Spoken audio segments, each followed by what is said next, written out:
Hey everyone, it's Scott Hanson from NFL Redzone reminding you to watch Sportsballers, the podcast that gets you caught up on everything Washington sports and beyond.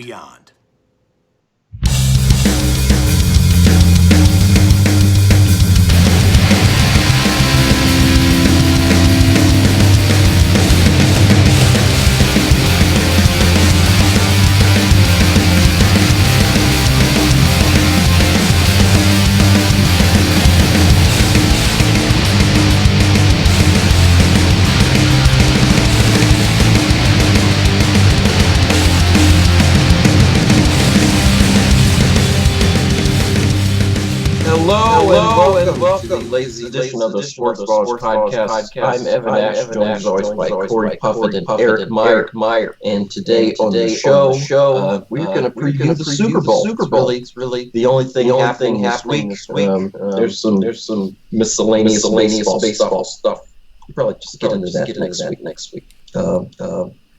First, I want to thank Scott Hanson for joining our intro tonight, and maybe forever at this point.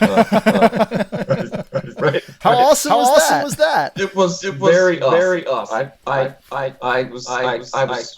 broke out in a sweat from the awesomeness. So for those of you who haven't seen the posts that we've put on Facebook and Twitter, my birthday was this past Sunday, and my awesome girlfriend, who you guys have heard referenced on the show before, Rashonda, she arranged for me to get a birthday shout out from none other than Mr. Touchdown himself, Scott Hanson of NFL Redzone. And that was just a short clip of a video that was more than 2 minutes long of him just talking to me about how awesome DeMatha is. It turns out athletes all the time, how the future is bright for the Washington football team, even though we got to figure our quarterback situation out and all that stuff. But she did not prompt him for a promo or anything like that. He just threw it in there. And that was a welcome surprise to both of us. And so I was able to get that for our show, which is pretty awesome. Yeah, anytime Scott wants to come on the show and actually record with us, I'm down for that too. Oh, absolutely, 100%. Now, he did say that we got to throw him 20% of the proceeds for that promo, but considering our proceeds are currently zilch, and giving him that money, if we start making money, absolutely be more than happy to throw 20% his way. I mean, he'd probably be the main reason we'd be making money, so he kind of would deserve all of it. So only 20%'s a bargain. Amen. I mean, considering how much money we make, you can have all, right? Like, this podcast has only lost some bucks. But yeah, thank you to Scott Hanson. Is Rashonda listening right now? She's got her head in. She's working. Oh, okay. So she's ignoring us. That's probably for the best. Speaking of ignoring us, we didn't get anything from our mailbag. Still waiting to hear from some people. You know who you are. Write us. Hello. Especially since we're about to enter the sports dead zone in the coming 6 weeks or so. I see Cory's typing something. Not typing anything. Oh, okay. You just looked like something. It's going to be cold and dark and windy until baseball season starts. Just a whole bunch of nothing to talk about. So please feel free to write us. Our email is thesportsballers@gmail.com.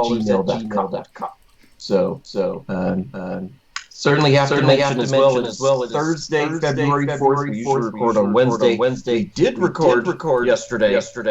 We had some very severe technical difficulties last night. To say the least. Yeah, to say the very least. So we recorded a whole podcast, and it's not for human consumption.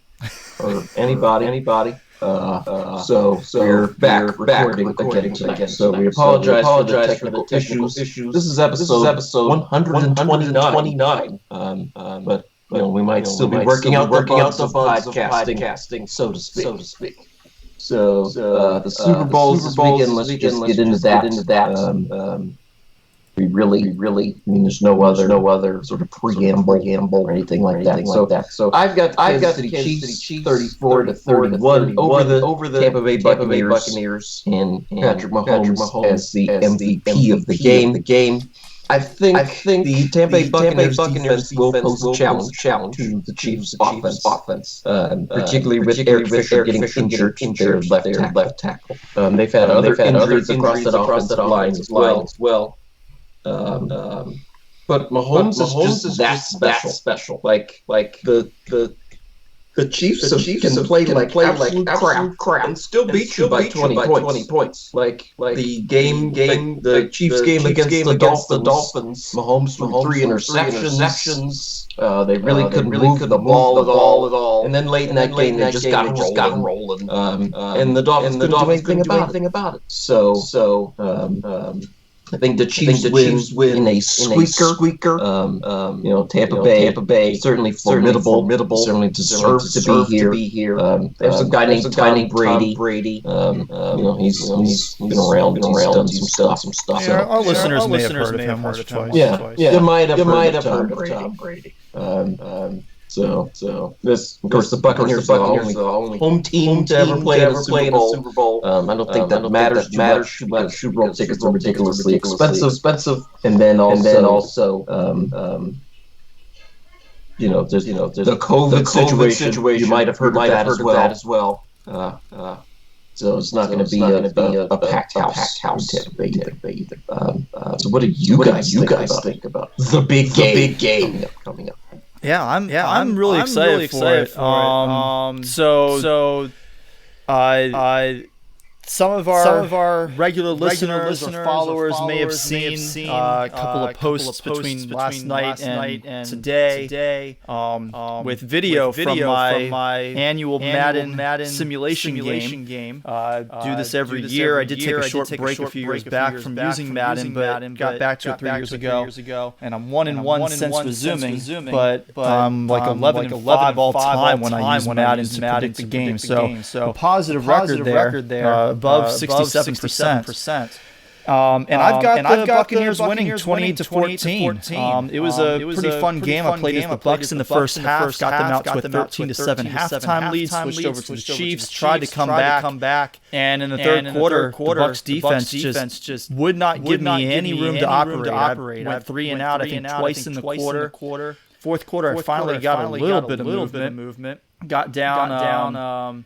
Scored a touchdown. I honestly forget how I scored the last touchdown of the game. I think it was Tyreek Hill on a slant pass from my own side of the field. But ultimately, the Buccaneers held on to win. So you'll be able to read a little bit more about that in the write-up that we'll post tomorrow on our blog. You can also watch. I put together some highlights from the first 3 quarters and then gameplay from the fourth quarter into that video on YouTube. So feel free to check that out. Spent a little bit of time editing that together, and I'm pretty happy with how it turned out. I'm hoping to do some more stuff with Madden going forward and do an even better job of editing it.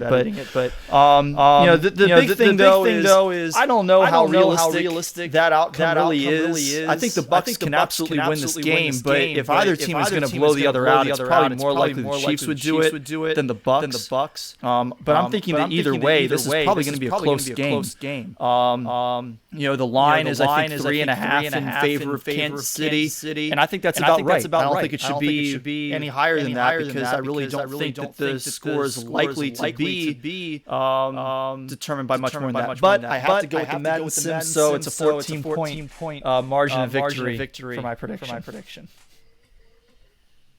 Yeah, I think the Chiefs are going to roll in this one. It's a little probably a little unconventional to say so, especially given the fact that the Super Bowls have been so close in the last couple of decades. We really only had one blowout, or maybe two if you go back to the last time Tampa was in the Super Bowl, where they were the team blowing the opponent out. But it typically doesn't happen too much, and I just think the Chiefs feel inevitable right now.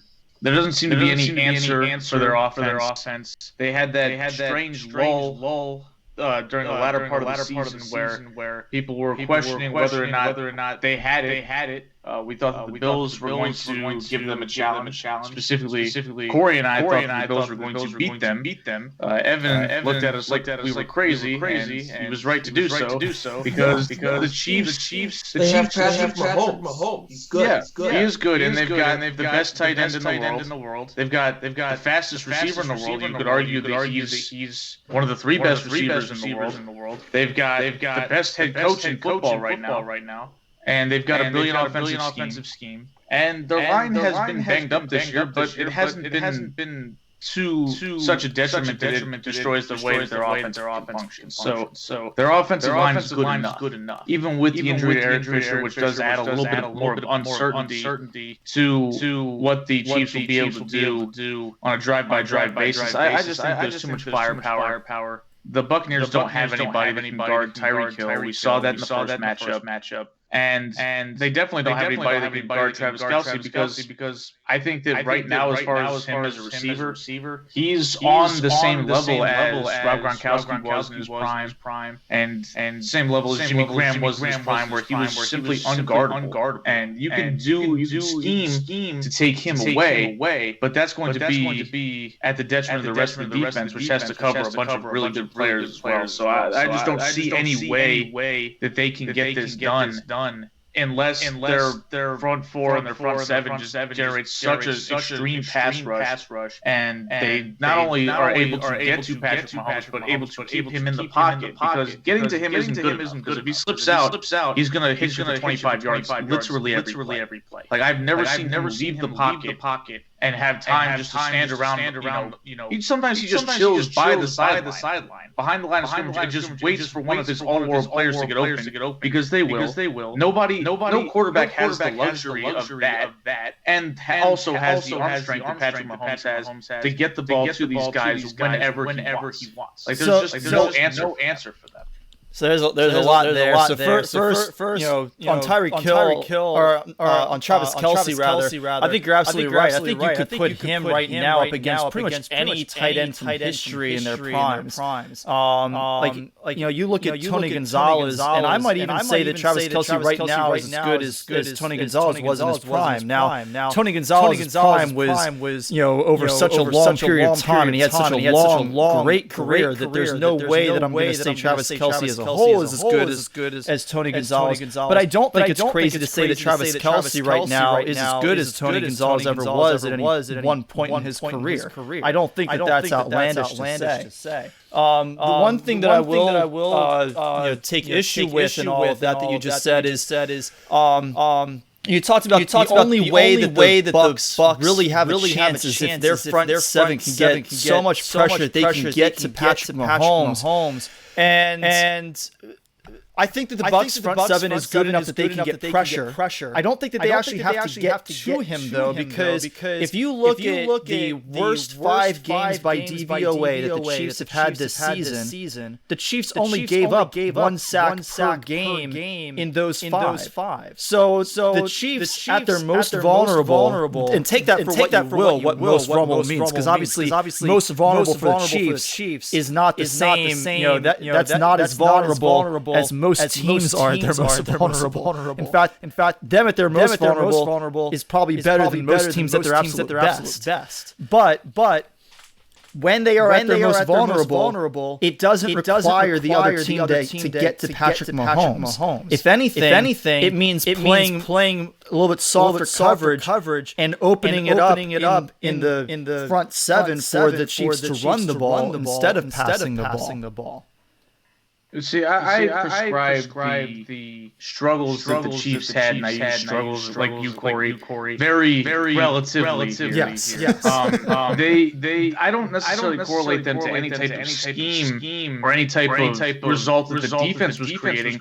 I think, frankly, it was just an issue of they knew they were going to the playoffs. They knew they were going to be a high seed. They treated those games with a little bit of vanilla. The offense wasn't as creative. They hit a different switch when they got to the playoffs. One of those games, though, was against the Texans in Week 1, and that was when the Texans' defense was still healthy, albeit still not great, but they were healthy. They had J.J. Watt, at the beginning of the season, before any kind of season-long fatigue could have set in, and still they didn't give up that much pressure. But if you recall from that game, the Chiefs went out of their way to run the ball with Clyde Edwards-Helaire to kind of prove a point. That is true. Look at our fancy new running game, and Clyde Edwards-Helaire put up a lot of volume, but he also got stuffed on the goal line 6 times. That's a good point. Which kill your DVOA. Yes. Like those are such high leverage plays where if you don't make those plays, it's going to crush your numbers. But it didn't matter because the Chiefs just were so outclassing the Texans that it was irrelevant, and they ended up winning the game. So honestly, I don't think it was anything that those particular defenses did. I think honestly it was a little bit more of experimentation because the damn Chiefs had the luxury of experimenting in the middle of a 16-game season. They can say, hey, let's try some new stuff to see what works because we know we've got this guy who will eventually win us the game. That's fair, but the one other thing that I might point out is even in the middle of the season, you're saying the Chiefs knew they were going to the playoffs, and that's true. But they didn't know for sure they were going to be the one seed. The Bills were right on their heels all the way down to basically to the end of the year. The Chiefs didn't have the luxury of taking any weeks off if they wanted that one seed in a year where we only had one first round bye. It wasn't even just about the home field advantage. The Steelers were there, but once we got past week 11 or 12, it was pretty clear that the Steelers were not actually going to be a competitor for that number one seed the way the Bills were. Yeah, I mean, again, my point though isn't to say that the Chiefs were going out there and not trying to win as hard. I think that they were being a little bit cagey with what kind of plays they ran because they knew they could win anyway, and they did. I mean, they won all those. They did. And a good number of them, they weren't really all that close. Like their win against the only game where I thought, oh no, the Chiefs might actually lose this game that they ended up winning was the Falcons game, which was just weird. Yeah. They also had the Raiders game, where the second Raiders game, but that was more because they couldn't stop the Raiders offense than anything that their offense was struggling to do. They were having a great day offensively. And they eventually picked it up and won the game. So I tend to describe those troubles as being a blip on the radar that has been put behind them more so than anything that somebody could use as a blueprint, because I don't think there is. I think they have too much. And so that means that the blueprint is you have to go to Cobra Kai with Donnie Lawrence and say the best defense Patrick Mahomes is more offense. So that means that the Bucs have to score just all the time. They have to score just about every drive, and they have to hope that maybe they get a penalty. Maybe the ball bounces the wrong way. We've seen the Chiefs have moments where they play around. Like they did against the Saints where they coughed the ball up and it turned into a safety. It should have been a touchdown, but Anzalone couldn't jump on the ball because a professional athlete somehow doesn't have the coordination to fall on a football in the space of a big rectangle. But I digress.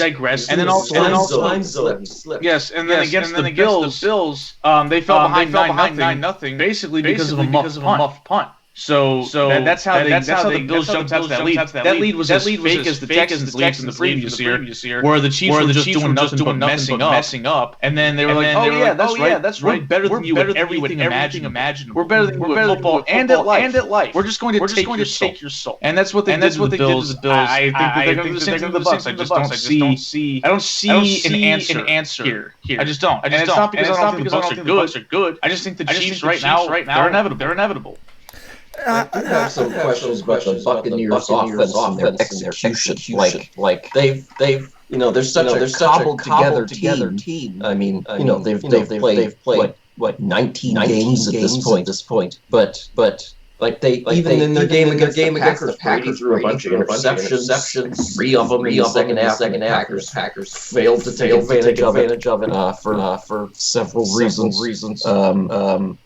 But I question the Buccaneers' ability to run the ball. And Brady's great, and everybody knows that. But My concern would be the Buccaneers offense, and their ability to hang with the Chiefs. To beat them, you have to outscore them. So you have to be executing and you have to be humming on all cylinders. And the Chiefs won loss this season in a game trying. They lost to the Raiders. The Raiders scored 45 points or something like that. I don't think that the Chiefs are necessarily going to score that many points in this game. You look at. You can't really look at the regular season game as a good metric of how this weekend is going to go because in that game, Tyreek Hill, I think all of his receiving yards came in the first quarter. If they didn't, they were darn close to coming all in the first quarter because he had 269 yards on 13 receptions. Travis Kelce had 8 catches for 82 yards, so the two of them combined for over 350 yards on more than 20 catches. Just the two of them.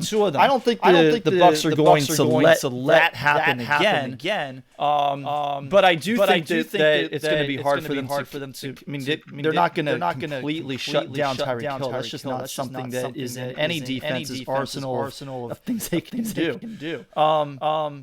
But even in that game. Again, keeping in mind that the Chiefs kind of shut things down a little bit after that first quarter. The Chiefs only scored 27 points, despite scoring 17 in the first quarter. You would think that even while shutting it down, they would manage more than 10 points in the last three quarters of the game. The Bucs defense is a good defense, and it's a lot better right now than it was then. So I'm not necessarily saying that the Chiefs are only going to score 27 points, but I think the Bucs can keep them within range, and I think the Bucs offense is also better right now than it was in that game when 14 of those points came in garbage time. They're going to score more than 24 points in this game, and that gives them a chance. My feeling, though, with the offense versus defense, the game of football has shifted and skewed toward scoring more points and helping the offense. They say in baseball that good pitching always beats good hitting, and that same sort of saying doesn't translate to football at all. I'm a Ravens fan, so I'm familiar with some good defense in my life. And whenever those teams went up against Peyton Manning and Tom Brady, and even in the early years of the St. Louis Rams, the Ravens had no chance. You have to score. You have to be able to keep the other team's offense. Okay, but it's not going to be. It's not that much of a difference between the greatest show on Trent Dilfer and Tony Banks. But that often seems to switch when you get into the playoffs. So you look at the Broncos against the Seahawks and what happened in that game. The Broncos played like crap. They didn't do anything right. But the Seahawks defense forced that to happen. You look at what happened. They didn't make the guy snap the ball over Peyton Manning's head. You look at what happened with the Ravens against the 49ers. 49ers offense was better than the Ravens offense that year. But the 49ers not in that game. But not in that game. But the point is that the defense took over. The Ravens defense forced the 49ers into not looking like a good offense. I mean, they scored a lot of points in that game. Ravens defense was shaky. It wasn't good. It was still good enough. It was the best part of their team. The 49ers defense in 2012 was decisively better than the Ravens defense. So it wasn't like the better defense decided the outcome. It was, and that game was a shootout, man. What was the final score? 34 to 31 or something? It was a very high score. It was really only a shootout because of the lights. Doesn't matter. It's a four-quarter game, baby. Yeah, that's how this works. Being up 27 or 28 to 6 halfway through the third quarter doesn't mean anything. Ask Matt Ryan. Yeah. Goodness gracious. I mean, and the thing is, you could go through just as many examples of a great offense kicking the crap out of a great defense. We saw the Seahawks the following year, who had the best defense in the NFL again, and that time they got had by Tom Brady. So I mean, it can go either way. I just feel like the difference between what the Bucs do offensively and the Chiefs is Chiefs. I can trust way more to execute. The Bucs' execution has been shaky in pretty much every game they've played. I mean, there's always some point where you're just kind of scratching your head like, what the hell are the Bucs doing? And they can't afford to have lulls like that. They got away with it against the Saints because Drew Brees was shot. They got away with it against the Packers because the Packers messed up. I mean, they just flat out messed up a lot in that game. You had Matt LaFleur just saying, "Hey, we're not going to rely on the best quarterback in the league to throw a touchdown pass. So we're going to kick a field goal to lose the game."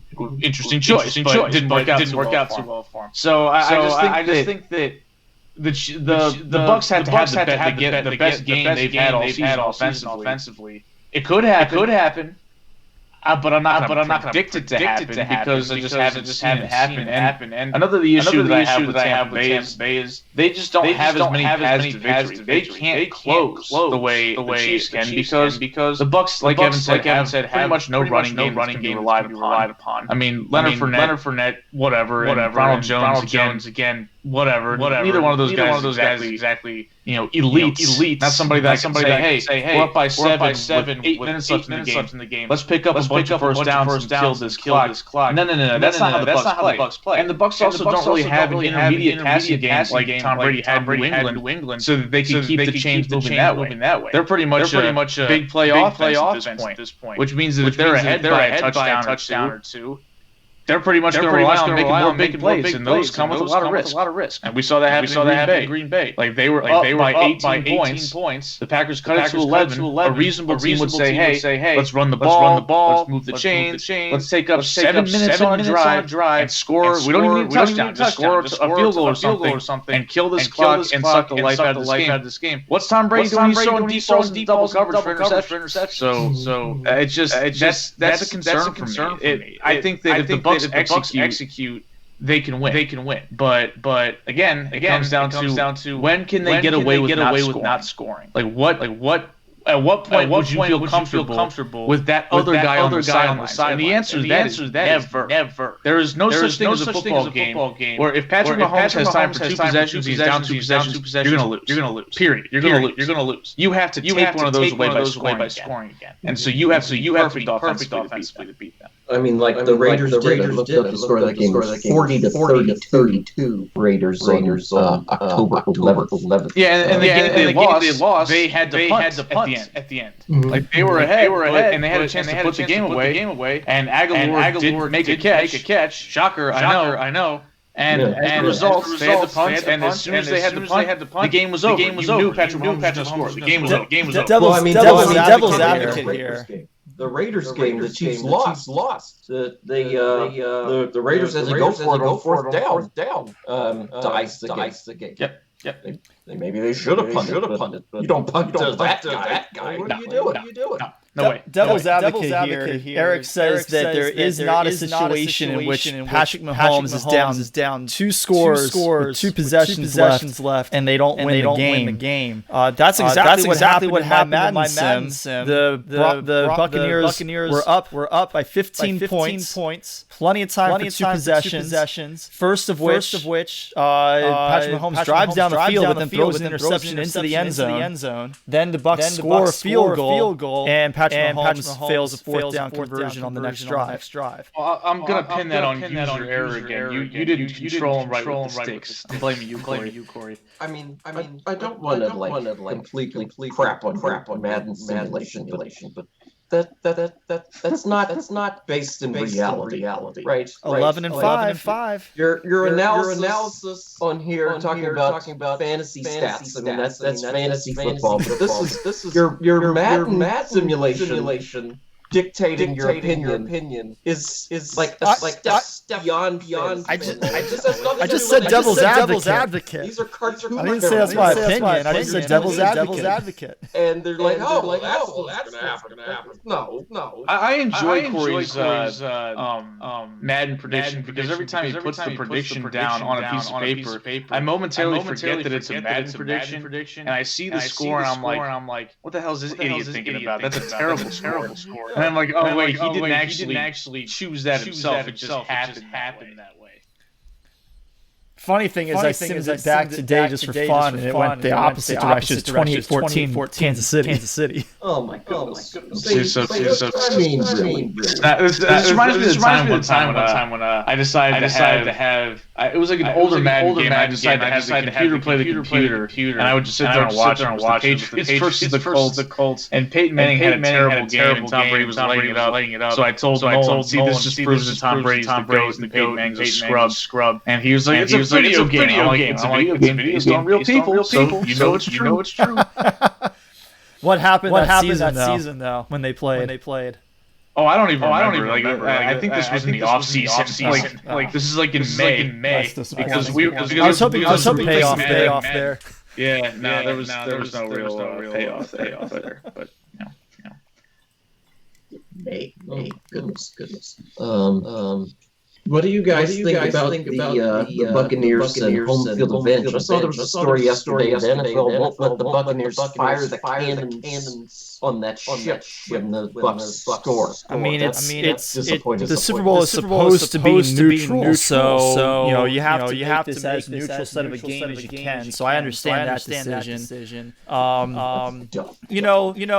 There is something to be said for the fact that these players get to sleep in their own beds. They get to drive to the stadium. They don't have to get on a plane and deal with any the 1 hour time difference or whatever they might deal with depending on where the Super Bowl is being held. Right, 3 hours in LA, for example. The games at the same time every year. Well, yes, but still, I mean, and you figure they would be there a week ahead of time. Any kind of jet lag should be gone, but you don't have to deal with sleeping in a hotel bed, right? You get to sleep in your bed. Whatever your football money got you, whether it's a sleep number or anything else, you get to sleep in that, right? So I think there is something to be said for that, but there's not going to be a whole lot of Buccaneers fans there. There may be some people who lean more toward the Buccaneers because it's just easier for them to get to the game. And supposedly there's going to be a lot of already vaccinated healthcare workers who are going to be at the game, and you would imagine a lot of them are probably local. So there could be some Bucs fans from that standpoint. But it's also going to be relatively lightly attended compared to most Super Bowls. So how much does that really you figure that's probably going to be even less of an impact than any of their home games when they started letting fans in during this past season. So I don't know if there's that much of a home field advantage, and there really shouldn't be, to be quite honest. I mean, I feel like just the NFL should allow whatever normally happens to happen, right? Like just happens to be the championship game, but the Buccaneers are hosting the Super Bowl, and they happen to be playing it. What would normally happen is that they wouldn't fire the cannons for either team who was in the Super Bowl if the Bucs weren't in it. So they fire the cannons for both teams. We built this giant boat on dry land. Why not fire the cannons? I mean, that would be fine too. You could do it that way, but go ahead, Eric. I think they should because I mean that's part of the appeal of moving the Super Bowl around is you get a little bit of the vibe of the city and of the stadium that you're playing in. So it would be kind of fun. Like I think that when they had it in Minnesota, they should have been blowing the big Viking horn at every third down just because. Why not? It's there. Take advantage of it. It's fun. But degrees in Minnesota that day. Yes, that was a fun time. Some, I guess. A terrible idea. Have so Minneapolis. Wasn't the Super Bowl in Minneapolis when Washington played the Bills? Yes. It's at the old Dome. Oh God. Yeah, that's no fun. It's no fun. But Dome hosted 2 Super Bowls. Like just on the side of a highway in Michigan. Was the Pontiac Dome the one that had the turf field, but it was like the grass was laid on top of concrete? I mean, that was all the AstroTurf stadiums, basically. Well, I specifically remember the Lions because every time Washington played there, Michael Westbrook always had to go up for a pass way up high in the middle of the field because our quarterback insisted on trying to get him killed. I think it was Brad Johnson at the time who was throwing those balls, and just the way he would land on that turf, there was no give to it. I always winced every time I saw that happen. Yeah, we played there a lot. I have very vivid memories of those games. I'm not really feeling the home field advantage much. And you're right. They would be in Tampa Bay the whole week. I don't know if it's still that way this year because normally media day is on Monday Super Bowl week, and both teams are there by then. So that's a full week out game. Yeah, they did all virtually. So I tomorrow. Okay, really? So they are getting there a little bit later. So that could be something, especially with the West to East thing going on. But like you said, it's played at the same time every year. It's a 6:30 game. It's not like it's a 1 o'clock p.m. start. When that's when you really start to see the jet lag being a factor. But I don't think that's going to be a problem. I think those teams are ready to go. Yeah, I mean, so I don't think that moves the needle a whole lot. But I mean, I'm interested to see it because. I think that this game could be more interesting than I predicted it to be. But it also wouldn't shock me if it goes the way I predicted. That's why I predicted it to go that way. I also know that Tom Brady surprises people in a lot of ways in these games. Like the last time the Chiefs played Tom Brady. Nobody really gave the Patriots a shot in that game going to Arrowhead. Like, people said, maybe they'll just do the whole Patriots magic thing and win the game. It's like, well, that's kind of what happens. You've got the greatest quarterback of all time. You tend to win games that most people don't win. So I mean, it could happen. And the thing is. That was close because what happens if Brady doesn't play well? And I don't see how this is possible. If Brady doesn't play well, but the Bucs somehow still win. Like, again, it's just going to be another situation like after the Packers game where everybody's just like, oh my God, Tom Brady's so amazing. I'm like, the accomplishment of making a 10th or winning a 10th conference championship in the macro looks great, but he was not particularly good in that specific game. I mean, I think kind of weird. I think you can easily ignore the few people who might say that because you look at the Broncos win against the Panthers in the Super Bowl. Nobody. I mean, some people might have been thinking, Peyton Manning is so good, but most people recognize that Peyton Manning was not the reason that they made it there, and he was not the reason that they won that game in particular. No, but they made sure they flashed on the screen that it was his 200th career win, passing Brett Favre for most of all time. And I was like, he's just going to lose that record next year because Tom's going to come get it, and he did. Sure. But he had it. He did. He was the first quarterback to win 200 postseason and regular season games combined. So credit to him for that, even if he limps to the finish line. But that's how most quarterbacks end up towards the finish line. Is definitely limping. So can't really knock him for that. Yeah, but I mean, Tom Brady so far has not entered that limp to the finish line, and I don't see it on the horizon. I mean, you and I have talked about this before, and I used to be. My reaction used to be it just kind of came out of the blue when Peyton Manning all of a sudden just went downhill. But I mean, you've told me you sort of saw it coming. But even if you hadn't, it shouldn't have been that much of a surprise considering he wasn't playing with his original neck. Tom Brady is still playing with his original body, right? Like original nerves. Well, Peyton Manning made that joke when he hosted the ESPYs. Peyton Manning made that joke when he was hosting the ESPYs, so I'm borrowing that from him. Oh my goodness. I didn't just make that up on the fly. Okay, but the point is that Tom Brady still has everything is still original. He hasn't had anything replaced, anything restructured. I mean, his knee, I guess. As far as anything upper body that would affect his ability to throw the football, everything is still there.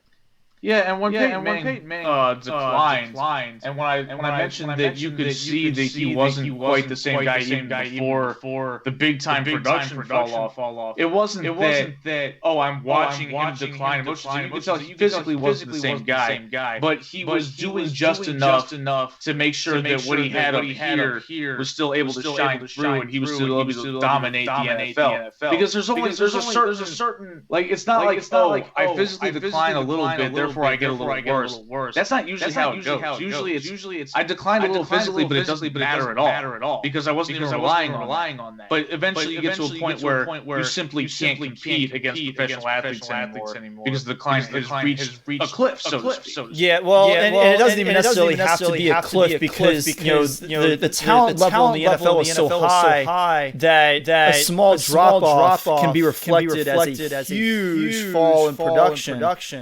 Just because of how good everybody else is. Once you hit that kind of critical point, as you put it. Yeah, and that's kind of what happened with him because we watched him in 2013 and we were marveling at how great he looked and all the touchdowns he was throwing. And you proclaimed in week 4 that the Broncos are winning the Super Bowl. That's it. I'm calling it. Peyton Manning's too good. And I was like, hey, I was right. You said that he was going to win the Super Bowl. He didn't say he was going to go. Fair. He did go, and then they got shellacked. But that loss had nothing to do with Peyton Manning being physically incapable. He just got overwhelmed by dominant defense. Yeah. But back to Tom Brady, I'm not really seeing that physical decline at all. He's not the same guy he was. He's better, if anything, to be quite honest. Physically, he looks the best that he's looked in his entire career to me. Even the stats and the way that he plays the game would probably back that up, considering he led the league in passes that had 20 or more air yards to them this season. And that's not something that we generally look at Tom Brady as being that guy. Historically, he's been kind of stereotyped as the check down king. That was not him this year. He aired it out more than Josh Allen, who we always taught for his arm and his deep throwing ability. I think it also speaks to kind of something that I always thought was underrated with Brady because of like what you just said. The fact that he wasn't considered a guy that relied on throwing deep, but he was always good at it when he had the right weapons to throw. Yeah, that seldom happened in New England, but when he had Randy Moss, of course everybody was good with Randy Moss, so that's not like that's kind of shoved that to the side. That's an anomalous situation, but. You think back to 2016 when they got Chris Hogan, who literally had one route, which is run down the field. But Brady looked good throwing him the ball, and then they got Brandon Cooks, and that worked. And then after that, Cooks was gone, Hogan washed out, and he had Amendola and Edelman, and those guys aren't deep ball. So when he had the weapons, he could make throws. But the only part of his game that I would say I think is a little bit has fallen off a little bit is he doesn't have the willingness to take hits like he used to. And I think that affects some of his throws. Like from 2014 to 2018, the Patriots didn't have the world's best offensive line. And again, they didn't have the best receiving core. They made it work. They had Gronk and Edelman and those guys. And they worked for what they were, but that wasn't special outside of Rob Gronkowski. But from that period, Tom Brady looked like he was not afraid to take a hit in the pocket. Like he moved around in the pocket with confidence. Whereas this year I've seen him bail on some throws just a split second earlier than he may have used to. The results in some of those balls that look like haphazard, ill-advised throws, they get picked off. Like the last throw he made against Green Bay, he had Mike Evans open for a touchdown, but he bailed out of the throw anticipating a hit, and he didn't even get hit. And that's what resulted in the throw coming up short and getting picked off instead of being a touchdown. So there is a slight difference there, but I think we can give him a pass for that. He's 43. I mean, 43-year-old men probably don't want to get hit by 300-pound dudes that are in the prime of their lives. He's probably a little gun-shy, but if that's the worst you can say about him, I agree with Corey. Physically, his arm strength looks incredible. Like he looks like he can make any throw on the field, which again, some people have said in the past that he couldn't, but he's proven he can now. So certainly probably could 10 years ago. I used to laugh when he said, I want to play until I'm 45. Now, if he said I want to play until 50, I'd be like, yeah, go for it. Well, You might actually have that in you. I'm starting to get a little pissed off because he's now saying, well, sure, I'll consider playing past 45. I'm like, yeah, it was cute when you were in the AFC, but now it's bothering me because now you're in the NFC South with the Saints, and I don't need this, okay? You're where I was when I had to deal with Peyton Manning facing him every single year. Except now it's even worse because you got to face him twice and maybe three times. I'm at the point in my life where I have enough reverence for Tom Brady that I'm never going to outright just hate the guy because he's in my division. But you're going to be annoyed by him. Move along, dude. Come on. That's how I feel too. I thought the AFC was going to be wide open. Roethlisberger and Peyton Manning and Tom Brady all seem to be on their way out all at the same time. And that hasn't happened. Roethlisberger's been around for a while. Yeah, Roethlisberger and Brady are still playing in the season when Peyton Manning is about to go into the Hall of Fame, presumably. Peyton Manning's going to be elected to the Hall of Fame this weekend. Same weekend that his arch rival Tom Brady is playing in the Super Bowl for the 10th time. For the time. If you remember, there was back during the Deflategate saga when somehow all of Brady's emails got leaked because he sent them into the NFL, and of course they leaked them because that's what the NFL does. And one of them was like an exchange with a fan talking about his rivalry with Peyton Manning. And Brady said that's like back in 2014. He said it's like during that season he basically said he responded to the fan. He said, "Yeah, Peyton's great, but he's got maybe 2 seasons left. I've got 7 or 8. That's when the story's going to be written." And I'm like, Tom Brady's going to play for 7 more years. Right. I'm like, yeah, he's still here. He might have undersold himself, which is just insane. Yeah. So Tom Brady decides to play the 2021 season. He'll be 44 years old. He's 43 now. His birthday is in August. Unbelievable. How the man does not age at all. Hey, good for him. Yeah, so it's the avocado ice cream or something. Now, I have a question. You think that some of this Brady refuses to age type of stuff. I know that he has his diet and his interesting workout regimen. But is it possible that this is really just a product of having better medicine and having less strenuous football on quarterbacks nowadays? Is it possible that this becomes maybe not being the norm, but you see more guys having elite seasons in their early 40s? I mean, it's not like Tom Brady's the only quarterback in the league, right? There's other old guys in the league, and they can't do anything, right? Philip Rivers is all old and slow and can't move, and Drew Brees can't throw the ball at all anymore. Well, but Drew Brees, I mean, you could make the argument that some of that is because of the injuries he's dealt with over the past 2 years. I mean, for crying out loud, the last few games of this season, he was dealing with 11 broken ribs, and even from last year, I forget what the injury was now off the top of my head, but he missed some time. That's why they had to bring in Teddy Bridgewater. So there are other things there. Even Philip Rivers, wasn't he dealing with some injuries that caused some of the issues from last year?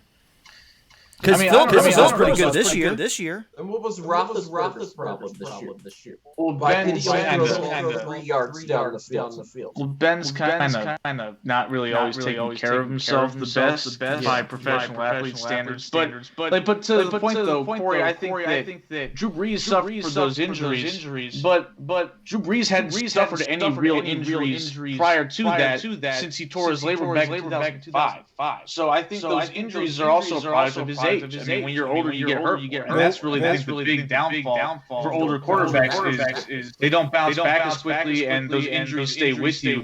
Whereas Tom just hasn't gotten hurt. Well, right, and that's I'm sort of working my way toward that point because with Tom Brady, just a few minutes ago you brought up that if there was one thing that you might criticize about Tom Brady's game at this point in his career, it's that he's less willing to take those hits. Maybe that's why. Maybe it's because he recognizes that at his age, taking those hits is much more risky than it was when he was 25 or even 35 years old. If he takes one of those hits, he ends up like Drew Brees, or he ends up like Phillip Rivers or Ben Roethlisberger, these other guys who are showing their age because of the wear and tear that has been taken on them. I mean, I think that you're absolutely right that the fact that we have so many players playing into their late 30s and even early 40s at this point is in large part because of the rule changes that allow them to have longer careers because they're better protected.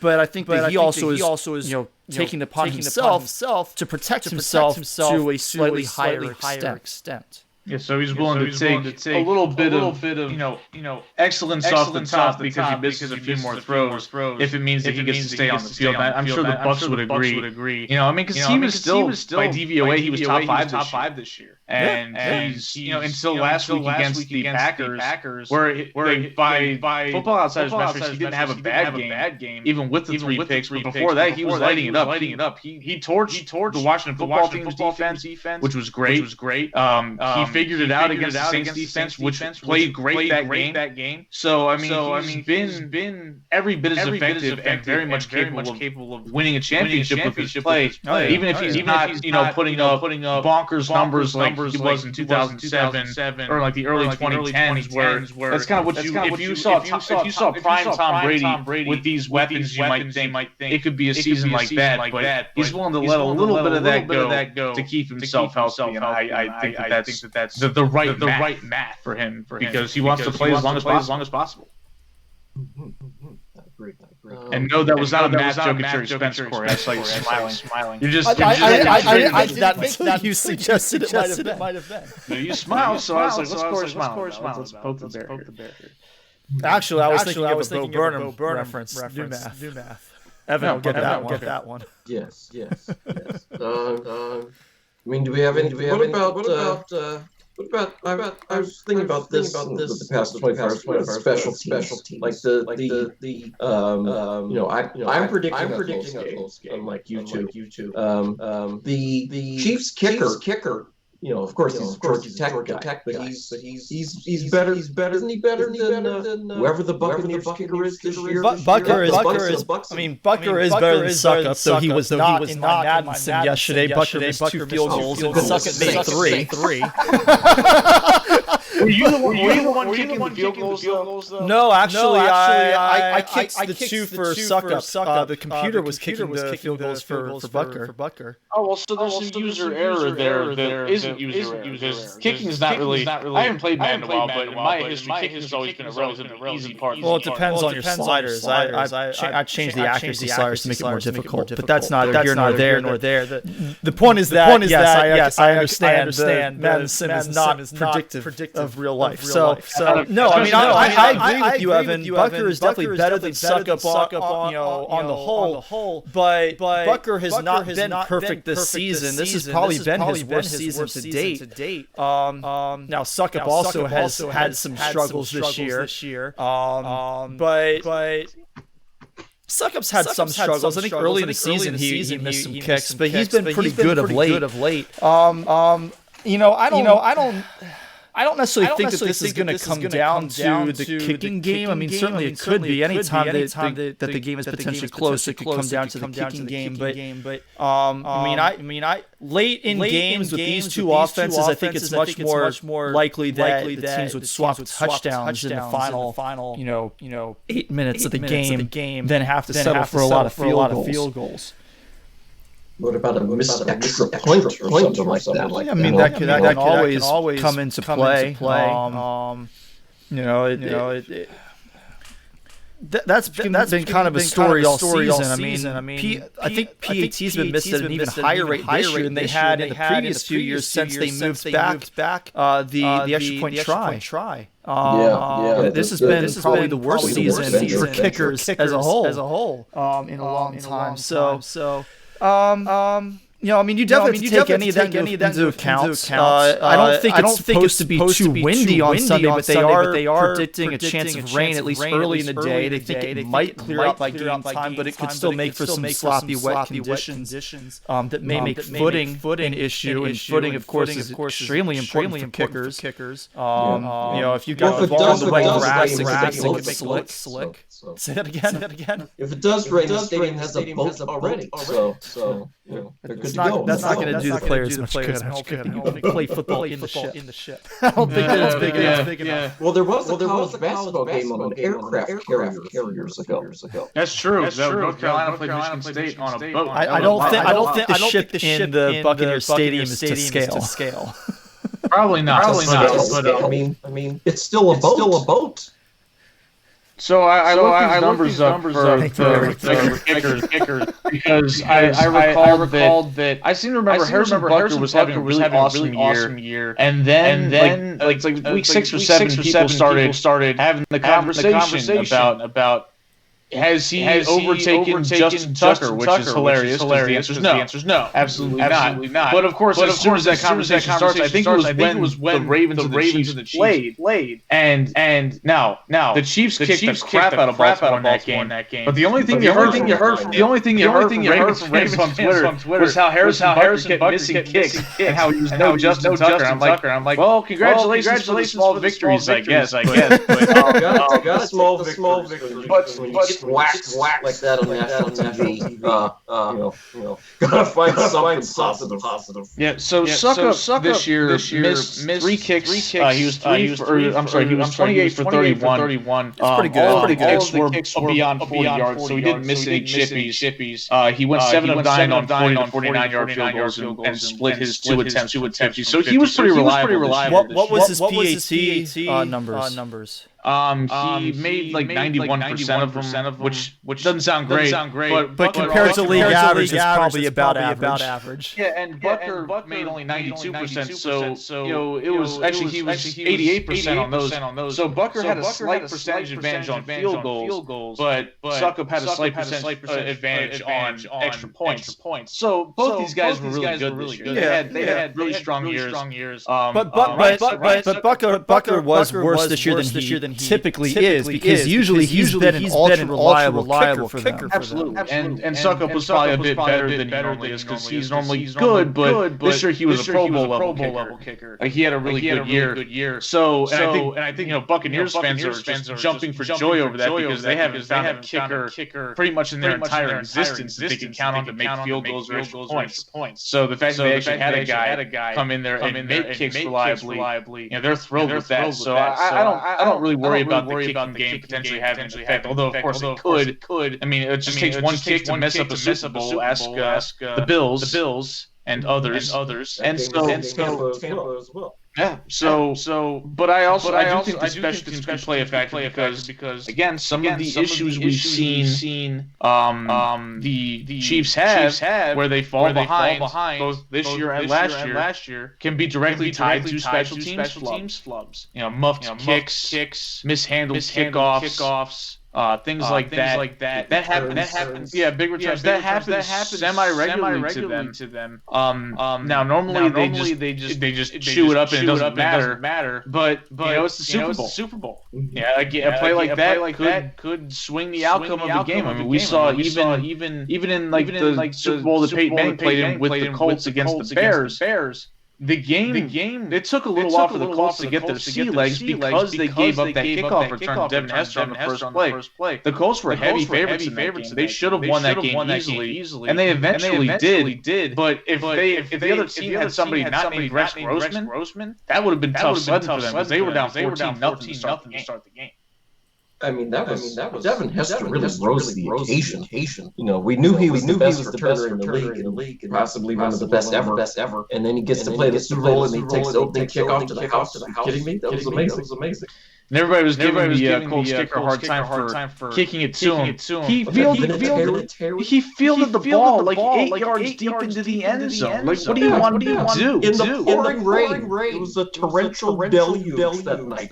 That was wild stuff. And I remember just being so upset because I was not wanting the Bears to win the Super Bowl. I was full on the Colts bandwagon for that game, and I'm like, oh, here we go. They managed to do the one thing they can't do, which is let Devin Hester return a kick for a touchdown. And ended up working out for them. Yeah.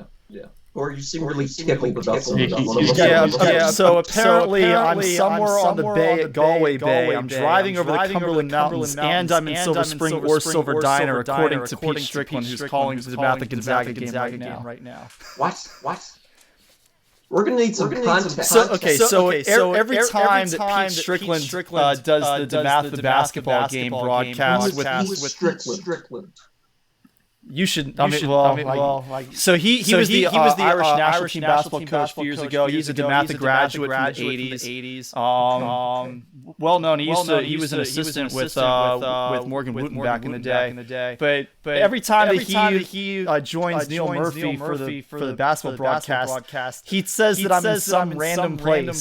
And so tonight, apparently, he's said that I'm on the bay at Galway Bay. He's also said I'm driving over the Cumberland Mountains. And another time I was either in Silver Spring or the Silver Diner.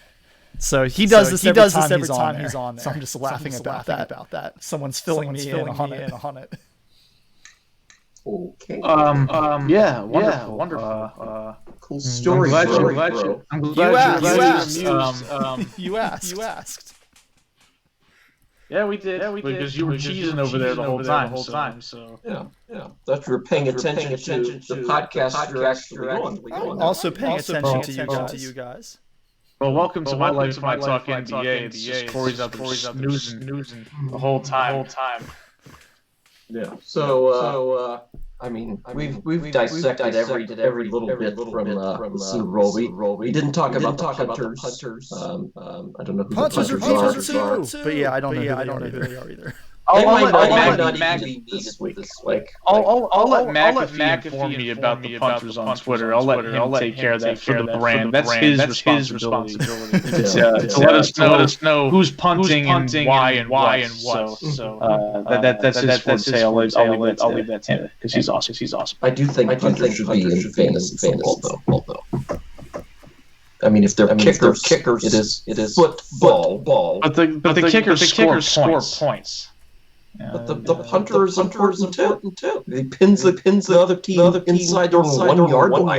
Or he shanks it out of bounds for a 3-yard punt. Right, exactly. Okay, but the kick return is important too, and we don't track their fantasy stats as individuals. They're a part of a special teams unit. Oh, well, I do think the return stats count as well. Matthew Stafford got it from the Lions to the Rams. Just gonna move right on. It's a blockbuster trade. The Rams sent back 2 first-round picks and a third-round pick. And Jared Goff for Matthew Stafford. My thinking on this is like the Rams gave up too much. That Stafford is that big upgrade over Goff, but I get the sense that the Rams really hated Goff. Like they just want to get rid of him so bad. It's like don't let the door hit you on the way out. Here's a one-way bus ticket to Detroit, Michigan. You're gonna need a coach. California lived in California his whole life.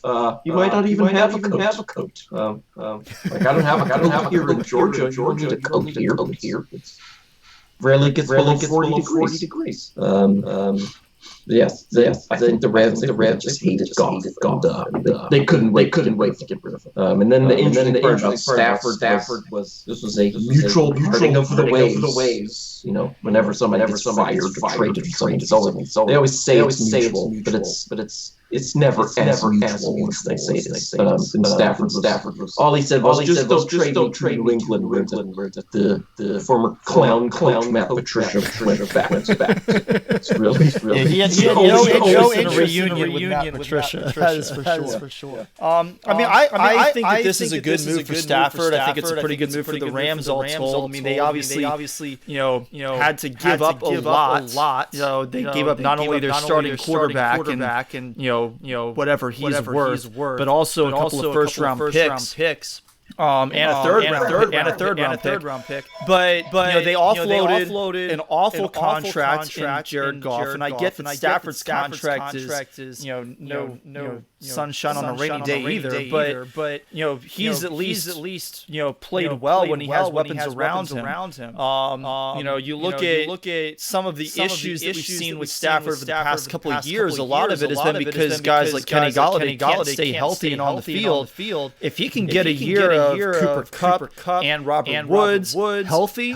I mean, that spells pretty good things for him. And if they can get a third wide receiver like what they used to have in Brandon Cooks, not to mention whatever production they get out of the tight end position, that's pretty good. And then they got Cam Akers out of the backfield, who they've got some running backs who can catch the ball, similar to what DeAndre Swift offered Detroit this past season. So I think Stafford's going to be just fine. I think this is a really good situation for him to walk into, and I think that he'll be a good quarterback for the Rams to be able to make that next move. Their defense was phenomenal this year, and while they are losing their offensive coordinator, or their defensive coordinator, rather, you rarely see a defense completely fall off a cliff right away. Sometimes you'll see them regress a little bit over time, but it's not going to be an immediate thing. So they've got at least 2 years of good defense left in them, possibly more, depending on who they bring in as their next DC. So the big question is, what can the offense do? And with Stafford, I think they can do a lot more than they had been doing. I do want to clarify though, like you if you're gonna try and win the Super Bowl, if you do win the Super Bowl, you do whatever it takes to win that championship. So you trade all your draft picks for the rest of eternity, but you win the Super Bowl. It was worth it. I agree with that. The question is, are you going to get the Super Bowl without some of those draft picks to draft good players, right? That's kind of the question. You look at Washington potentially trying to make a play for a guy like Deshaun Watson and what they would have to give up to do that. If they had to give up a whole lot of picks, well, they could use a couple more good offensive linemen to pair with the guys who turned out to be a little better than expected this year. They could use some more wide receivers to pair with Terry McLaurin, because a lot of those guys just aren't cutting it. They need draft picks in order to do that. And so giving up a lot of draft capital could potentially mean that even getting Deshaun Watson prohibits them from making it to the Super Bowl. So you have to kind of play that game and determine. But I mean, you're right. If you do get it, then it was worth it. But you don't know that until it's passed. And at that point, that's hindsight. That's always 2020. Yeah, but here's the thing about draft picks is they're not always that great, are they? Like, a lot of times these picks whiff. Honestly, I think draft picks mean more to bad teams because they're a symbol of hope. Like, I got a first round picks. I can build my team this way. I mean, you look at the Dolphins. They were we built them up to be a franchise that's up and coming because look at all the first round picks they have. But in reality, they got better just because the guys they already had on their roster were better than we thought. So a lot of times it's not even the first round picks that really bring you up. And the Rams have proven that they can build a contending team by getting rid of all their first round picks for all these awesome players. I mean, players. I mean, there's no such thing as a player in this draft coming up that you can say is going to be a better player than Jalen Ramsey. Except for maybe Trevor. They're not going to get him. Like chances are, there's not going to be a soul in that draft that's going to be better at his job than Jalen Ramsey. So it's worth it to get rid of that first round pick for Jalen Ramsey because you know he's good. Whereas they should have picked Jalen Ramsey in 2016 instead of Jared Goff, number one overall. But this is my draft. Yes, they were. Jalen Ramsey is decisively the better player. Right, but I think that kind of makes Eric's point for him because Eric is saying that those first-round picks, you often whiff on them. You pick the wrong guy. So would you rather have the first-round pick and potentially whiff on it, or would you rather have the guy who's already proven what he can do in the league? It's a situation where you let other teams do the work for you. You let them figure out who's good, and then you go get them from that team. Yeah, that's Jared Goff apparently a bum. So the Rams can go get Jalen Ramsey instead. And then send Jared Goff to Detroit. I mean, how much of this though was the Rams those on first round picks? Is it possible that they just decided? Oh well, Jared Goff is horrible, and so they were scared off of first round picks because Goff as a rookie was trash. He looked like he had zero hope of being anything that resembled a franchise quarterback. Of course, Sean McVay got there and changed the narrative around for him. But here's another thing though that I think is being slept on. Aside from the fact that the Rams had really awesome defense. A great coach quarterback tandem is really tough to beat. Even if you've got players to filter out and age out like the Rams probably will in a few years with their defense, you can still rely on Matt Stafford to be a pretty darn good quarterback in the NFL, probably for at least another 5 or 6 years, assuming he stays reasonably healthy. And Sean McVay is obviously a very good young coach. That tandem going forward will keep them certainly in the mix as a competitive team. Even if they have everything fall apart on the back end, it gives them a really good starting point that, frankly, I don't think 2 first-round picks could replace. So I think it's valuable in that sense. But another thing, though, is Stafford's got to perform. Like, this is his shot. He was the first overall pick in 2009. And frankly, he's gotten a pass from being largely ineffective on a team scale because he plays for Detroit. And that's fair. But he doesn't play for Detroit anymore. He plays for a good young coach, a well-run organization, and a team that's got a really good roster. It's time to put up or shut up. There's no more excuse for not winning playoff games at the very least. Oh yeah. Well, I mean, expecting the guy to turn around a century of terribleness from the Lions, expecting one guy to go and fix that. That's asking a lot. And again, you need help. Like Drew Brees helped turn around a half century of awfulness in New Orleans.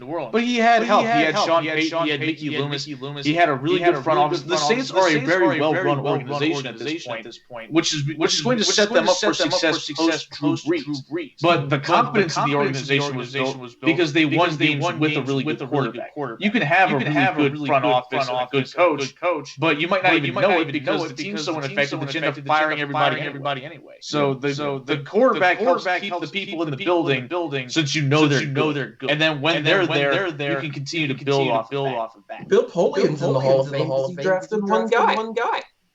So you know. I give Bill Polian also built the Bills. They went to 4 straight Super Bowls. He had a resume before just drafting Peyton Manning, and he also you got to give him credit for he overloaded on offensive weapons. Now on that side of the ball, but he hit on those picks. He hit on Marvin Harrison. He hit on Reggie Wayne. He hit on Dallas Clark. He hit on their offensive linemen most of the times they got. He was always very good at drafting that side of the ball. And even some of the defensive players like Bob Sanders, his injuries his career, but Bob Sanders at his peak was one of the best players we've ever seen at the same Yep. Yeah. Forgive me if I'm salty with Bill Polian. I don't blame you. 3 years ago. Because Lamar Jackson comments. Yeah, those were a little. Those are awful. That's a terrible take. That's a really bad take. Yeah. Let's see. Deshaun Watson is threatening to sit out. The Texans don't trade him. You know what? Good for him. Deshaun Watson, do whatever you want to do. You have the leverage. If you don't want to play clown franchise, then don't. Yeah, and don't listen to that clown who used to play football and held the NFL and the Green Bay Packers hostage season after season as he decided whether or not he was going to retire. Come on, Brett Favre, out here telling Deshaun Watson to basically shut up and throw. Really? Of all people, you're going to say that? Right. Brett Favre, the guy who had all these helicopters in Hattiesburg, Mississippi every summer. Is Brett Favre coming back live from farm on the side of a dirt road? Give me a freaking Brett Favre coming back. Yeah, Favre Watch was the reality TV show hit of the summer every year before Jersey Shore came along. I don't know which one was worse, to be honest. I mean, you got, and the thing is, I don't understand why Favre feels compelled to say this. I mean, aside from his own diva status and him basically whining his way out of Green Bay because they don't want no more, even though you retired. It's like, well, yeah, they wanted you, and they kept you around. They kept the better quarterback on the shelf for 3 years to appease you, and they finally got tired of you flip-flopping on him. They said, look, we got to move on. This guy's in the 4th year of his rookie deal. We got to kick the tires on him and see what he can do.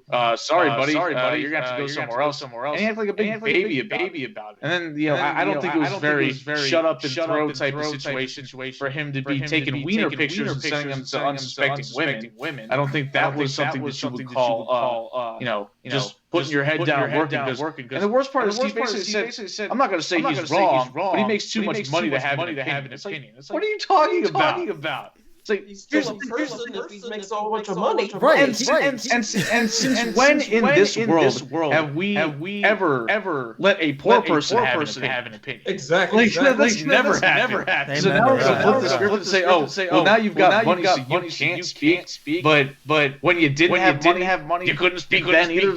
So when do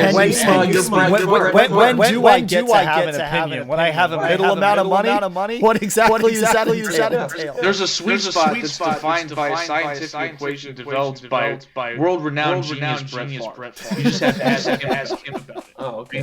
This is the guy that couldn't even remember the plays when he was with the Jets, and he just kind of ran it back and said, let's just do the same thing. In the middle of professional football games, that was going. So that tells you. Brett Favre's busy with his pictures in New York. Yeah, his lack of football acumen, despite the fact that he was a great player. That used to be charming, but now it's showing up in these type of dumbass statements that he's making, and it's just becoming annoying. Like, it's not cute anymore, dude. Well, didn't he go on snooze? I'm sure he did. I don't make a habit of watching that network any more than I absolutely have to, which thankfully is not very much anymore. I'm on it every morning. Yeah, sign up there. They don't do the circus anymore because it's Fox News now. Yeah, it's beyond ridiculous that he made the statement, and it's like acting like this is something new. We watched John Elway whine his way out of becoming a Baltimore Colt, and we watched Eli Manning whine his way out of becoming a Charger. We watched Jim Kelly try to whine his way out of being a Buffalo Bill. Look, we didn't watch that either, but we know it happened. Like, these things have happened. But we've seen it happen across sports, and not just in the latest era of player empowerment that Brett Favre seems to hate. It's more about people understanding their worth. And Deshaun Watson has a lot of worth in the NFL as a player. He knows that he deserves better than the treatment that he's gotten. And he certainly deserves to play for a better franchise. Because guess what? He doesn't want to be Matthew Stafford in 8 years, saying, "Hey, I'm 32 years old. My prime is running. The candle wick is burning down. I have limited amount of time. I got to go play somewhere else. I could have been playing somewhere where the team wasn't good. And I got these clowns on Facebook, Twitter saying, "What's Deshaun Watson ever won? Why do we want him?" It's like, he led the Texans to the playoffs 2 straight years despite having a bad football team. What more do you want? Like the team is without him. Even in the playoff years, that team was fit for a top five pick without him. Now at this point, it's a number one pick type of team. And I feel bad for David Culley. David Culley's right, the new head coach. He's gonna end up getting fired because the situation's gonna be untenable. Deshaun Watson's gonna leave. The organization's a clown show, and he's gonna get his one shot to coach in the NFL is gonna be a joke. I mean, he knew that when he took the job, but it still sucks to see, and you wish him the best that he's able to overcome it, but it's tough, man. He's dead man walking before he even got in the building. Yep. I mean, it doesn't matter how good the coach is, but you have no team. Like, what can you do? It's just going to be like football for the Texans next year. In some cases, when Alabama's playing the Citadel and stuff like that.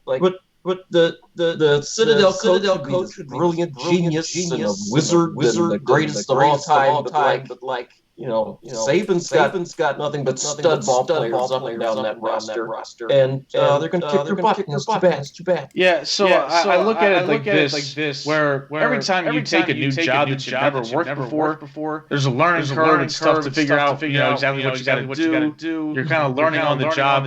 It's a lot harder to learn on the job when the building's on fire. And that's kind of be happening with the Texans. He's going to walk in and say, "Well, here's your office. Oh, by the way, J.J. Watt just quit the team. Mm-hmm. He just said, I'm done. And I told him how much they suck and they're lazy and fat. Yes, and I hate you. And that's it. Period. End of story. So you have to go make a statement about this, even though you never even met the guy. And it's not your fault that he wants to leave. Yeah, exactly. That's you become the face of a franchise while having to answer for the sins that you didn't commit, and it's just a really bad situation to be in. That's going to be a mess. And good for Watson for exercising his leverage and saying, "Get me out of here." He knows the Texans one good player, right? We know it, and he's acting like he knows it too. So maybe the Texans will try to recoup some of the draft picks they just gave away Halloween candy. So hopefully go somewhere where they appreciate them and give him a competent coaching staff. When a running back 400 years old. Right. Watch him end up on Frank Gore's next year. Right. You know Frank Gore's not going anywhere. Well, it's fine if he's on Frank Gore's team as long as Frank Gore's not the starting running back. Yeah. If he's there, or as long as he's not with the Jets. It's a bell cow Frank Gore out there, 39 years old, taking 350 hits a year and just somehow still going. Hey, if anybody can do it, it's Frank Gore. Oh yeah, sure. But I mean, I love him, love Frank Gore, love what he's doing, but it's not an effective way to handle a running game because he's just not that good because nobody's in the game. Yeah, it's tiptoe up to the line of scrimmage and fall forward for 2 yards, maybe. Okay.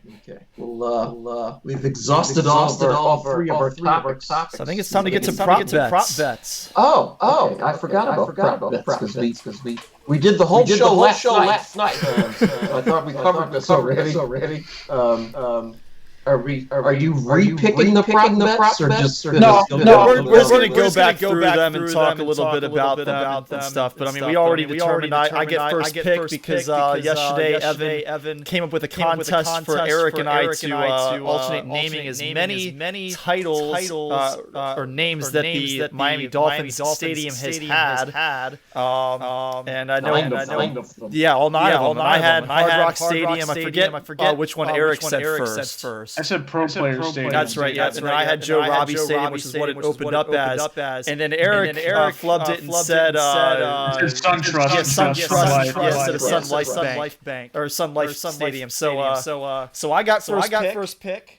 And I decided to go with the over/under on Mahomes touchdown or Mahomes interceptions rather. So the over/under is set at 0.5. And the over has a plus 125 line. The under has minus 165. So I took the over. The money's there. Last Super Bowl, I think I had the over on Mahomes as well, throwing an interception. And he ended up throwing two of them last Super Bowl. And while I don't think that the Bucs defense is necessarily quite as good as the 49ers defense was last year, I don't think it's necessarily that far off, especially with the return of Vita Vea back in the NFC Championship game. So I think that the odds are that Mahomes will probably throw eight interception in this game. The fact that I'd stand to earn more money that way was a little bit of a bonus for me. Am I supposed to talk about my first pick now? Is that how this works? Yep. Okay, well, I don't remember exactly what I picked first. I put them in order in the all right. I got it. All right. So my first pick was I decided to go with the prop bet of what the first play type of the first offensive play will be. Either a run or a drop back pass, which includes obviously a attempt or a sack. So those are the two options. So a quarterback scramble would qualify as a run, whereas obviously a forward pass or a sack would qualify as a pass attempt. So the odds are minus 120 for a run play. Whereas I get dead even odds for the pass sack split, which is a little surprising to me because if the Chiefs get the ball first, they're a pass happy offense, and I know the Bucs like to run the ball on first and 10, but I feel like the Super Bowl they might throw in a little play action. So I'm actually surprised that I got better odds on the pass sack play. I think the first play of last year's Super Bowl, which was run by the Chiefs, was a run play with Damian Williams, if I remember correctly. It might have been like a screen pass or something, but I'm pretty sure it was a run. So last year's first play versus this year's, it's pretty much a coin toss which one's going to be. Yeah. Well, and the odds reflect that. I mean, I guess run is technically the favorite, but it's not like a pass or sack is like an odds-on underdog. Yeah, sure. So Eric took the pass attempt, which is what I would have taken as well. So I don't blame him for that. But the nice thing for me is that minus 120 doesn't necessarily mean that I would earn a hugely less amount of money. I don't know what I'm saying right now. Moving on. So my next pick was will the first team to score win the game? Yes is the favorite at minus 170. No is the underdog at plus 130. I took the no. A lot of times you do see a team score first and ultimately give up that lead and lose the game. I think that happens enough. And even if I took the favorite, that line doesn't really give me that much money if I win. So I'd rather take the opportunity for a slightly bigger payout. So I went with no. Well, see, the interesting thing about that is that in a game that's expected to be pretty high scoring like this one, a lot of times the game comes out to who has the ball last, who has the ball first. Yep. And the advantage that can come from managing the clock a little bit and working it so that even if you give up that first score, that probably means that you didn't have the ball first. So then you maybe get that double dip at the end of the half, and then go into the second half and get the ball again and score again and create an advantage for yourself that way. That is a way that you can just completely turn a game around while not scoring first. So that's very much on the table. The plus 130 was surprisingly available. I was like, wow, that seems like a pretty good bet. I think you made the right choice picking that one. Unfortunately, I the one that I don't think is the best bet. That's the way this goes, though. All right, so I had the next one was unrelated to what's happening on the field during the game. The national anthem will be sung as always. Regrettably during the game, and it'll probably be over-dramatized as always. So I'm kind of hoping that they overcook it even more than usual because the over-under is a minute and 59 seconds, which means that if it goes 2 minutes or more, I earn a payout of plus 105 on the bet. If it runs under, which historically it usually has. Yeah, I think the last 3 in a row under. But I was looking back at it. The numbers I threw out last night weren't quite right. The last time that it was sung by two people, was Aretha Franklin, and I forget who her duet partner was. But was probably still single. But that one, they didn't do an over/under that year. They started the over/under the year after that. And I think that was partly because they took 2 minutes and 8 seconds to get through it. We took too long. But so Eric took the over on that one. I've got the under at -145. So last year we didn't do the anthem itself. We basically took the anthem and we went with will there be a scoring drive that is shorter than the anthem. That was pretty fun. Eric took that there would be, and he was right. Because there was like a 38-second, or actually I think it was like a 13-second touchdown drive. It was like 2 plays. It was a game when Damian Williams sprung that touchdown run. Well, I think there was one in the second quarter as well. I don't know about that. I think there was one late in the second quarter. But either way, Eric won that one on the under. But we're doing it on the actual anthem itself. So with my next pick, I went with the prop bet of will the game be tied after 0-0. And the options are yes, which is the favorite at -150, and no at +130. And I did a little bit of research today on this just to see, because I'd already taken the no. So I'm taking the possibility for a slightly bigger payout. I'm figuring there might not be. So over the history of the Super Bowl, 54 games, 22 times the score has been tied after 0-0, which means that 32 times it hasn't. However, it's been tied after 0-0 in the last 4 in a row, which is the longest streak that we've seen in Super Bowl history. Before that, there had been 3 games in a row between Super Bowl 36 and 38. So I'm hoping that this is the year that breaks that streak. Otherwise, Brady played Super Bowl 36. Yes, he did. But yeah, so I'm hoping that this year breaks that streak, so I can win that payout.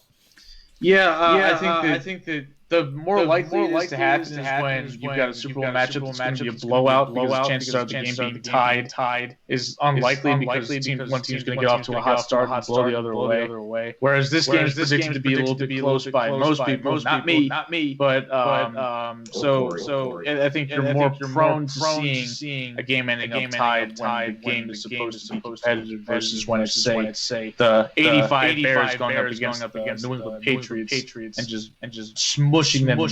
Quick fun fact: I mentioned that it's happened 4 straight years in the Super Bowl. But it wasn't until the Super Bowl 12 or Super Bowl 15 that it happened for the fourth time total in Super Bowl history. That's a lot of words. Well, Super Bowls are typically, historically seem like they've always been blowouts, only within the last decade or so have gotten close games. Yeah. Yep. It was always the Bills or the Broncos losing by 50 to the 49ers or the Cowboys. Or the Chargers. The Chargers by 50.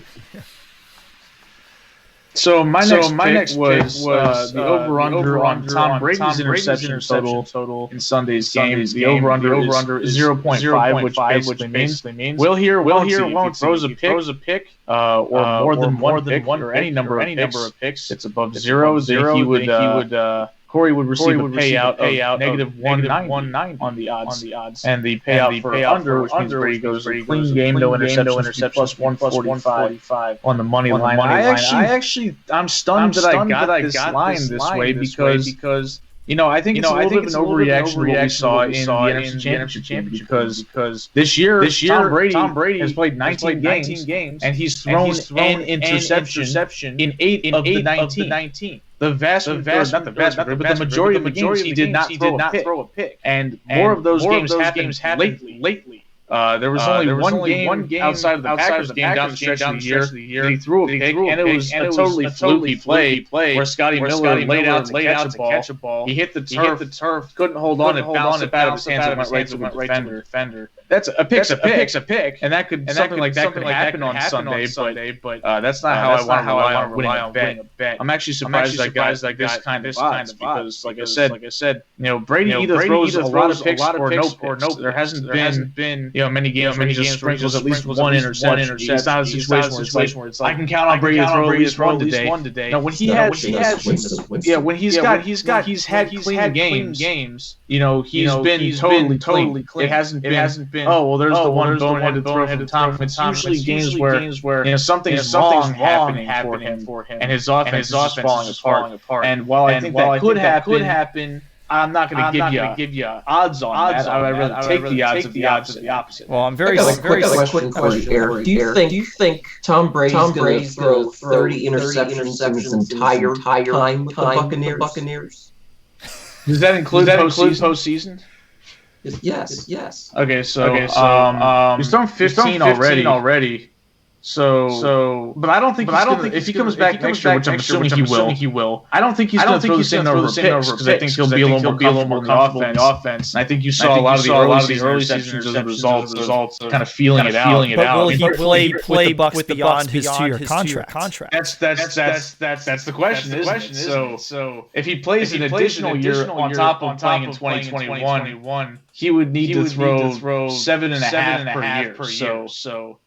That's right in line with what Tom Brady usually throws. It's like 7 or 8 picks a year, including postseason, probably close to 9 or 10. So if he plays another season with them beyond next year, I think it'll happen. And I think he will. I'll say yes, he will. Okay. Jameis 30 and 30 interceptions. Well, I'm sorry that Eric doesn't believe in my Madden sim, because in my Madden sim, Tom Brady didn't throw an interception. But I guess that doesn't matter. So, hopefully I win that prop bet. I'll take it. So for our seventh prop bet, I took who will be the first team to score. The Chiefs are the favorite at a line of minus 130. The Bucs are the underdog plus 110. And I went with the Bucs partly because that's what happened in my Madden sim. But the funny thing there is that because I said that the first team to score will not win the game, that would mean that I'm predicting the Chiefs to win, even though I'm actually not officially picking the Chiefs to win. So I'm all over the place on these, but the payout said take the Bucs. I think it's probably pretty even odds, really. So I'll go with where the potential money is. Yeah, I'm feeling like this is obviously heavily predicated on who gets the ball first, because duh. So I feel like this could go either way because we've seen the Bucs come out of the gates pretty slow. So even if they get the ball, sometimes they just have inexplicable 3 and outs. But then again, you have to factor in if the Chiefs get the ball first. What happens if they cough it up on special teams? And what else the Chiefs sometimes have happened is I feel like early in the game is when there's the best time that you can get a stop on them. Not because of anything special you're going to do, but it seems like Travis Kelce and even Tyreek Hill sometimes get a case of the dropsies early in games. Against the Texans last year in the playoffs, Travis Kelce dropped like 3 or 4 balls on the first few drives while the Texans built that fake lead. And then last week against 2 weeks ago against the Bills, Tyreek Hill dropped a wide open deep ball pass that forced the Chiefs to have to punt, and they ended up giving up a score on the subsequent Bills drive. So it's on the table. I mean, it's very much a toss-up as far as I'm concerned. I understand why the Chiefs have better odds because they're considered to have the better offense, but historically, slow starters sometimes. Yep.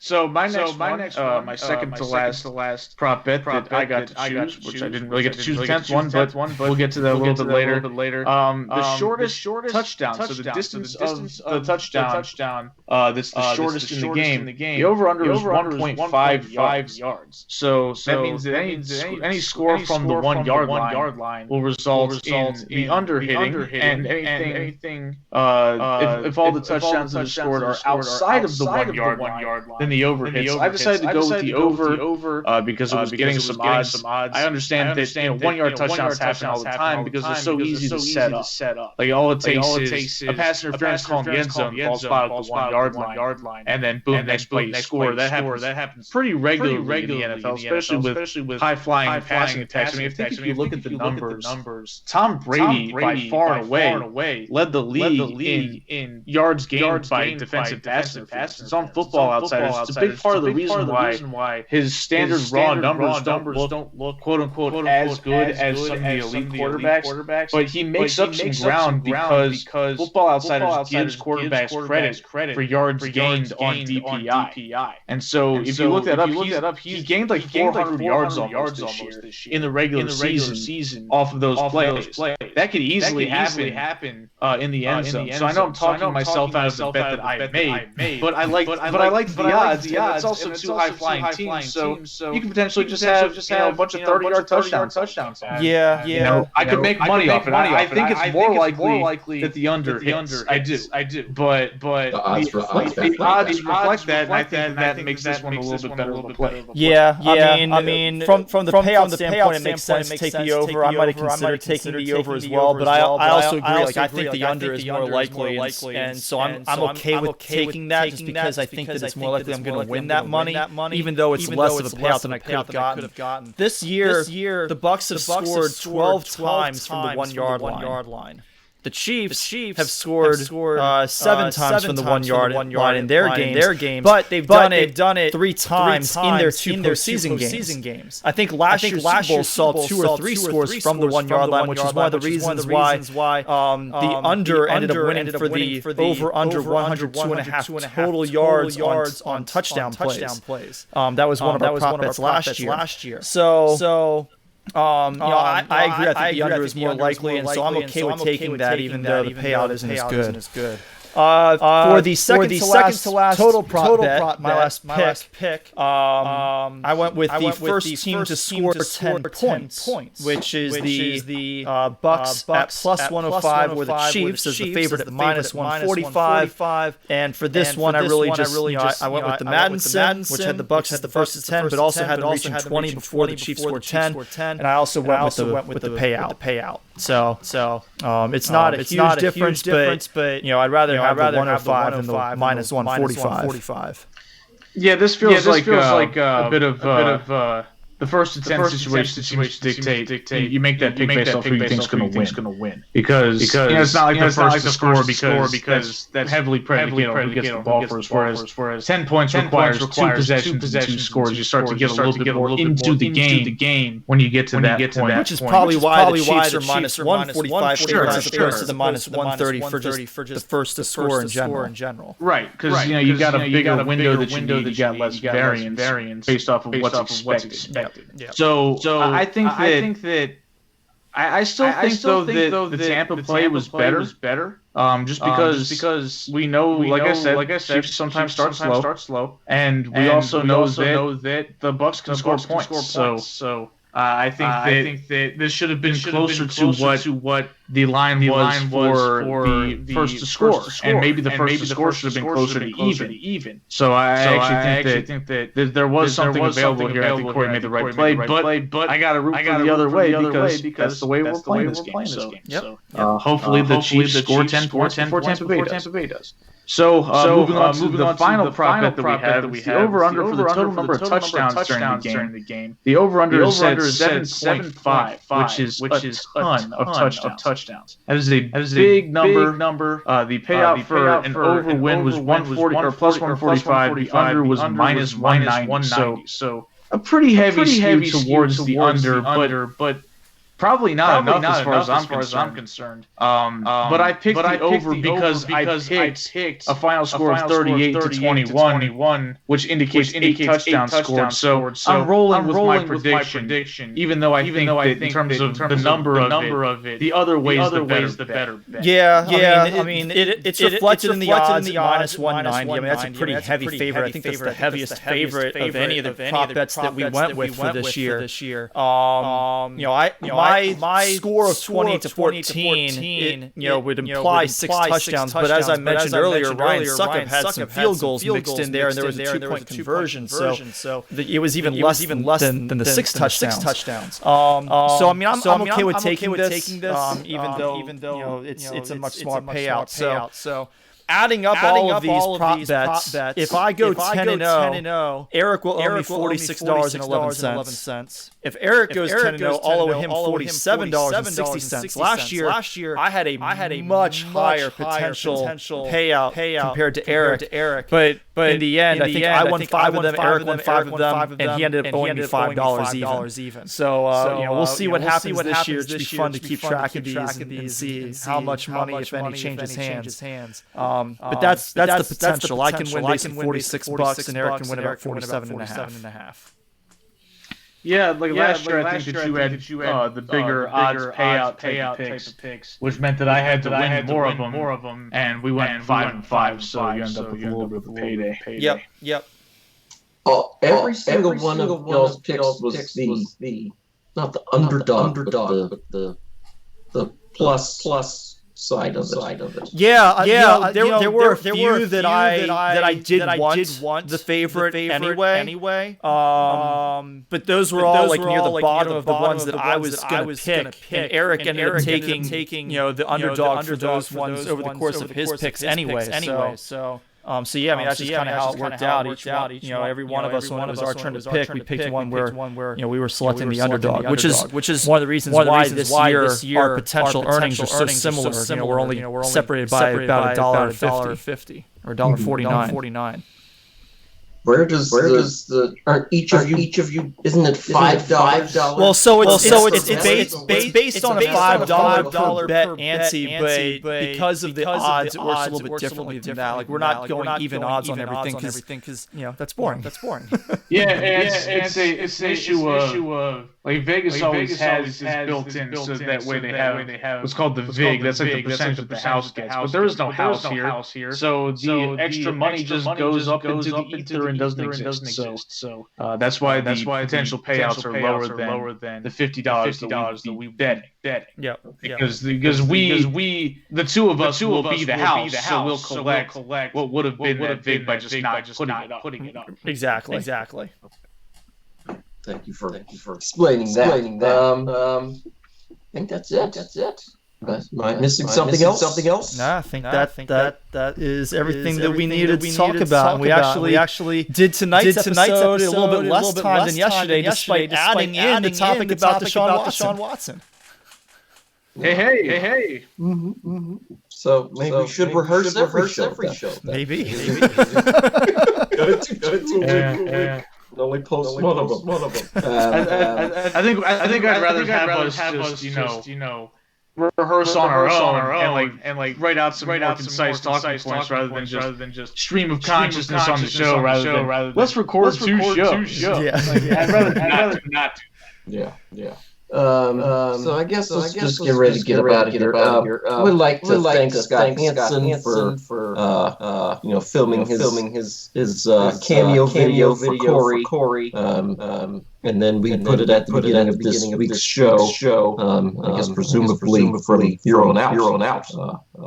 Certainly once 2021 kickoff comes around, we will all be joining once again for 7 hours commercial football. I sit on my couch the entire time. I love it. It's so it's my first year having Redzone, and my life has changed. I can't imagine not having Redzone anymore. It's like having a friend over all afternoon to watch football. Hanson. It's just like, this is glorious. Like I don't have to do anything. I just sit down. But the problem is it's so good that you start to get a little bit of the Sunday scaries when the touchdown montage starts. It's like, oh, it's over. I know. It's so man. It's almost too much of a good thing, but not. Yeah. So Big much appreciation to Scott Hanson. And thank you to Rashonda as well. Of course, doesn't listen to the show. She's listening to something else.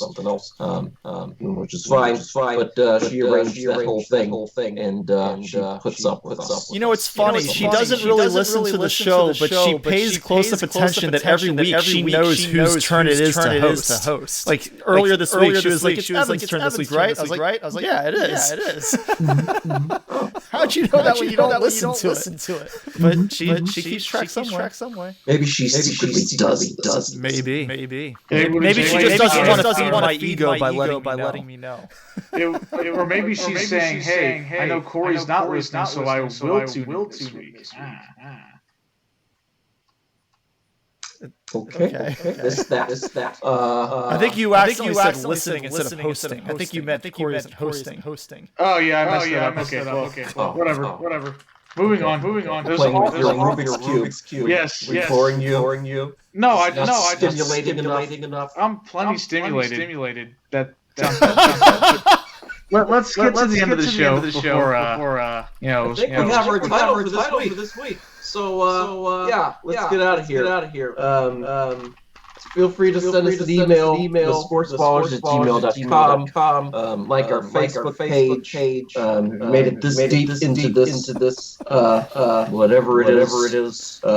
Please subscribe. You can find it wherever you found it, wherever you're listening right now. In addition, it is on Apple Podcasts, Spotify, Google Podcasts, and Amazon Podcasts. You can follow our show on Twitter at Sportsballers18. You can follow Cory on Twitter at Puffit, Eric on Twitter at Quagmire677. Follow me on Twitter at Evan_Ash13. Do y'all have any quick shout-outs before we go? This was a short show. I think we're under 2 hours. Yeah, we are. Yeah. I'm good. I don't have any shout-outs, I don't think.